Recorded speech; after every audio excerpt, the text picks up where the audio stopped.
In this video, I'm going to be walking you through how to delete or close Opay business account. So I don't know what exactly you might be interested in, but probably you just want to close your Opay or delete your Opay business account. So in this video, that's exactly what I'm going to be walking you through. So what you just need to do, just log into your Opay business account. You can see I'm currently on the Opay dashboard right here.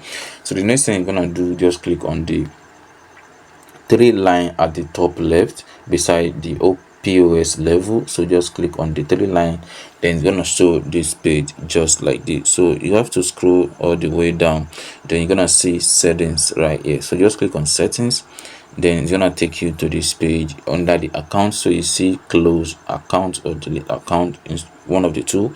So just click on close account, then it's gonna show a page just like this. You can see after logging you out, you will not be able to use